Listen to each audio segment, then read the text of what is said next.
Bismillahirrahmanirrahim. Assalamualaikum warahmatullahi wabarakatuh.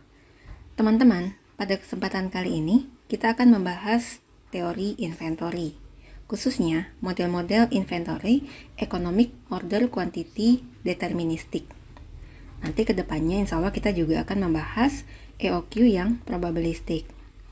Nah, teman-teman tahu ya perbedaan EOQ deterministik dan EOQ probabilistik? Iya, jadi pada model inventory deterministik ya, permintaan itu sudah diketahui dengan pasti. Itu asumsinya. Sementara itu, model inventory probabilistik, permintaan itu tidak diketahui dengan pasti atau uncertain. Nah, pada video ini kita akan fokus pada pendahuluan teori inventory. Oke?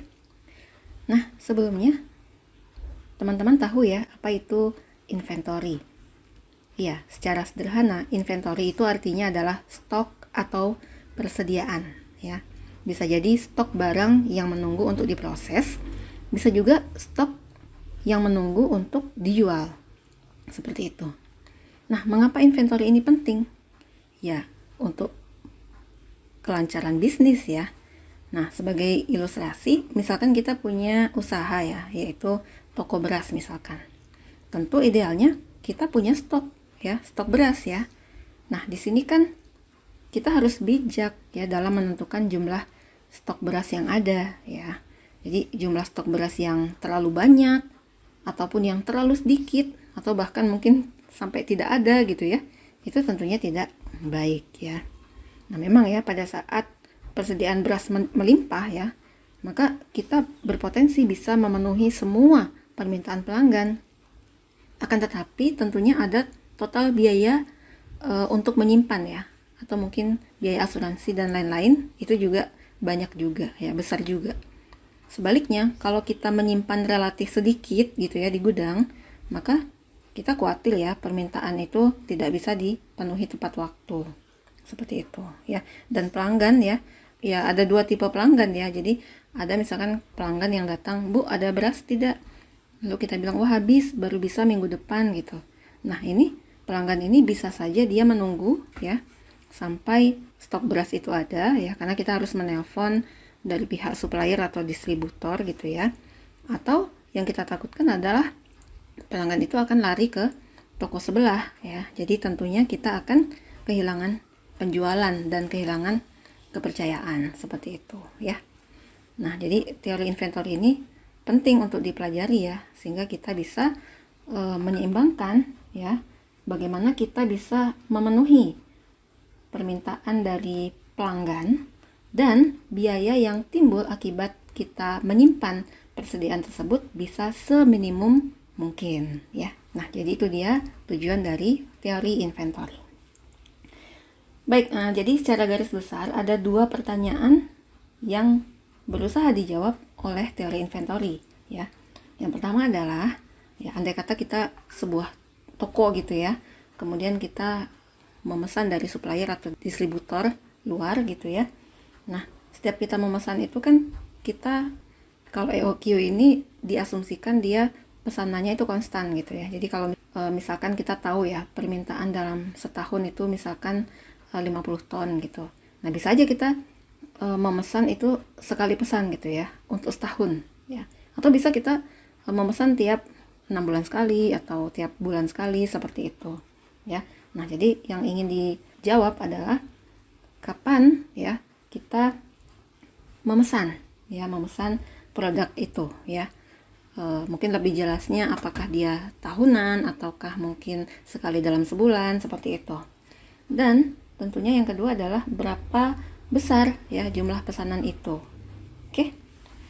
Nah, untuk menjawab pertanyaan itu kita akan lihat dulu ya biaya yang terlibat dalam model-model inventory ya. Nah, jadi secara umum ini paling tidak ada 4 ya, ada 4 biaya-biaya yang terlibat dalam model-model inventory ya. Yang pertama adalah biaya pemesanan ya atau ordering, dan juga biaya setup ya, setup cost. Oke ya. Nah, jadi karakteristik dari biaya ordering ini atau biaya pemesanan ini dia tidak terpengaruh dari jumlah yang dipesan. Jadi misalkan biaya telepon ya, kemudian biaya inspeksi, administrasi misalkan. Jadi misalkan kita nelpon ke distributor ya, Bu tolong kirim beras 50 ton ya. Nah itu kita mengeluarkan biaya telepon katakanlah 10.000 ya tiap kali telepon misalkan. Nah sama kalau misalkan kita nelpon ke distributor gitu ya, Bu tolong saya pesan beras 1 ton misalkan, maka itu sama saja ya. Jadi biaya pemesanan ini tidak dipengaruhi oleh jumlah barang seperti itu ya, tapi dia berapa sih biaya pemesanan atau ordering tiap kali pesan. Oke, contoh yang lainnya misalkan kita punya mesin fotokopi ya. Nah ini ada biaya setup. Jadi pada saat kita memanaskan mesin fotokopi kita itu hingga dia siap untuk digunakan, nah itu adalah salah satu contoh setup cost ya, biaya persiapan seperti itu. Atau contoh satu lagi ya, misalkan kita punya perusahaan transportasi ya, misalkan kita punya shuttle bus gitu ya, bis dari kampus ke bandara misalkan. Nah uang bensinnya itu boleh kita nyatakan sebagai setup cost ya. Jadi ibaratnya mau penumpangnya itu ada 1, mau penumpangnya itu ada 10, maka uang bensin ya itu sama ya, konstan dari misalkan kampus ke bandara seperti itu. Oke, nah jadi dia ordering atau setup cost ini sekali lagi dia tidak terpengaruh oleh jumlah barang yang dipesan ya. Jadi biasanya nanti kita lambangkan ini dengan K ya. K itu adalah biaya pemesanan tiap kali pesan. Oke. Nah, sekarang yang kedua adalah unit purchasing cost. Jadi dia adalah harga per unit, biaya pembelian per unit. Nah, kalau tidak ada quantity discount, artinya kita mau beli 1 atau kita mau beli 10 atau beli 100, itu biaya satuannya sama, maka nanti dia tidak akan kita masukkan ke dalam rumus EOQ. Kita akan lihat nanti gitu ya penurunannya. Akan tetapi kalau misalkan ada quantity discount, artinya kalau membeli dalam jumlah yang lebih banyak itu harganya lebih murah gitu ya, maka nanti ada cara untuk menghitung EOQ-nya seperti itu ya, di pertemuan ke depan insya Allah. Nah kemudian biaya yang ketiga adalah biaya holding or carrying cost. Itu adalah biaya penyimpanan ya. Jadi tentunya setelah kita membeli barang, kemudian kita masukkan ke gudang seperti itu. Nah di gudang ini kan tentunya ya kita perlu paling tidak sewa gudang seperti itu, atau biaya asuransi kan. Jadi semakin banyak barang ya yang ada di gudang kita, tentunya risiko, baik itu risiko rusak gitu ya, kadaluarsa misalkan, atau risiko dicuri, itu akan lebih besar seperti itu ya. Jadi yang namanya biaya penyimpanan ini bukan hanya biaya sewa gudang ya, tetapi juga termasuk biaya asuransi. Bahkan biaya investasi.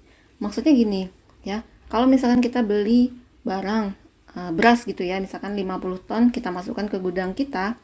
Nah, itu kan andai kata ya, uang yang kita gunakan untuk membeli beras itu ya, bukan kita belikan beras tapi kita masukkan ke bank, kita investasikan ke bank, maka kita sebenarnya akan mendapatkan bagi hasil. Nah, jadi sebenarnya ada nilai investasi dan itu bisa kita nyatakan dia adalah bagian dari holding cost ya, atau biaya penyimpanan. Oke. Nah, jadi paling tidak holding cost itu ya biaya sewa gudang misalkan, biaya asuransi, kemudian biaya investasi ya. Itu nanti tergantung pada kita sebagai manajer atau pengambil keputusan bagaimana cara kita untuk menentukan holding cost-nya. Dan ini satuannya adalah per unit per satuan waktu. Nah, jadi kalau kita menganggap kita menghitungnya ini dalam satuan tahun ya, maka holding cost itu lambangnya H, itu bisa dinyatakan sebagai per unit per tahun seperti itu. Oke. Nah, kemudian yang keempat itu adalah stock out or shortage cost ya. Ini adalah biaya kehabisan persediaan. Nah, ini yang paling susah menurut saya untuk dihitung ya. Jadi stock out cost ini bisa jadi ya, ini adalah biaya kekecewaan pelanggan ya. Jadi misalkan pelanggan kita sudah semangat datang ke toko kita, kemudian ingin membeli beras tetapi ternyata tidak ada, maka pelanggan itu akan kecewa seperti itu. Nah, kita kan susah mengukur seberapa besar dia kecewa gitu ya. Nah, jadi biasanya ya untuk menghitung stock out cost ini ya, biasanya kita menganggap harusnya untung berapa sih gitu ya. Kalau ada barang itu harusnya untung berapa gitu. Jadi kalau misalkan barang itu tidak ada, harusnya kita untung berapa, kok jadi tidak untung kayak gitu. Nah, itu salah satunya gitu ya, salah satu cara menghitung stock out cost atau biaya kehabisan persediaan. Nah, kemudian ya, yang terakhir pada video ini, asumsi yang kita gunakan untuk membangun model economic order quantity ya. Jadi mungkin teman-teman melihat ya bahwa banyak sekali asumsinya ya. Jadi model ini memang mungkin relatif tidak begitu bagus karena tidak begitu dekat dengan dunia nyata seperti itu, akan tetapi kan kita nanti bisa ya mengembangkan model ini dengan satu persatu menghapus asumsi gitu ya. Akan tapi untuk kali ini ya sebagai langkah awal memang kita gunakan banyak sekali asumsi. Nah, asumsi yang pertama adalah repetitive ordering atau pemesanan itu berulang dan ada polanya seperti itu ya. Contohnya misalkan kita sudah tahu ya permintaan pelanggan itu katakanlah 50 ton per tahun gitu ya, maka kita memesan ke distributor itu dengan pola yang sama ya, misalkan setahun sekali ya, berarti kita sekali pesan 50 ton gitu, atau setahun 2 kali misalkan, jadi kita tiap 6 bulan sekali kita pesan masing-masing 25 ton, kemudian 6 bulan lagi 25 ton gitu ya, sehingga permintaan pelanggan itu bisa dipenuhi ya. Jadi dia repetitif atau berulang dan polanya sama seperti itu. Nah, itu adalah asumsi yang pertama ya, repetitive ordering. Nah, yang kedua, constant demand ya. Nah, jadi ini mungkin teman-teman bilang, oh ini nggak realistik gitu ya. Akan tetapi tidak apa-apa ya. Pada saat kita membangun model, tak apa kita asumsikan dulu ya untuk memudahkan. Nah, jadi demand atau permintaan pelanggan itu konstan seperti itu ya. Jadi udahlah diketahui, kemudian lajunya itu konstan seperti itu. Nah, contohnya ya misalkan permintaan pelanggan ya itu lajunya misalkan 500 unit misalkan ya per tahun. Maka tiap T bulan lajunya adalah 500 kalikan T ya per 12 seperti itu. Kemudian asumsi yang ketiga adalah constant lead time ya. Jadi di sini ada istilah waktu tenggang atau lead time ya. Jadi waktu tenggang itu adalah waktu kita memesan ya, kemudian kapan pesanan kita itu tiba ya. Jadi bisa jadi misalkan kita pesan sekarang gitu ya, kemudian nanti tibanya seminggu lagi gitu. Jadi lead time itu 1 minggu untuk contoh ini seperti itu. Dan asumsinya untuk EOQ ini waktu tenggangnya itu adalah konstan seperti itu. Nah, kemudian asumsi yang terakhir adalah continuous ordering. Nah, artinya di sini tidak dibatasi ya kapan kita mau memesan gitu ya. Jadi tidak dibatasi harus setahun sekali, harus di bulan Januari, itu enggak seperti itu. Jadi kita bisa memesan secara kontinu, itu maksudnya kapanpun seperti itu. Akan tetapi ya balik lagi kita ke asumsi yang pertama itu ya, bahwa pemesanan kita itu memang sudah terpola ya, misalkan tiap 2 bulan sekali, misalkan 3 bulan sekali dan seterusnya gitu ya. Tetapi tidak dipatok harus waktu-waktu tertentu ya, tidak seperti itu. Jadi kita bisa memesan itu at any time ya, kapanpun. Oke, nah itu dia ya, kita sudah melihat pada pertemuan ini ya, apa itu inventory, mengapa inventory itu penting, kemudian pertanyaan yang dijawab pada teori inventory, kemudian biaya-biaya yang terlibat dalam inventory, dan juga asumsi-asumsi dalam EOQ model. Oke, nah insya Allah pertemuan ke depan kita akan membahas ya bagaimana kita memperoleh rumus yang sangat terkenal ini ya. Jadi jumlah barang tiap kali pesan yang meminimumkan biaya total inventory gitu ya, itu adalah Q bintang ya. Rumusnya adalah akar 2 kalikan K kalikan D per H ya. Nanti kita tahu K ini adalah biaya pemesanan, D itu demand, dan H itu adalah biaya penyimpanan per unit per tahun. Oke, mungkin sekian saja untuk pertemuan kali ini, semoga bermanfaat. Terima kasih. Assalamualaikum warahmatullahi wabarakatuh.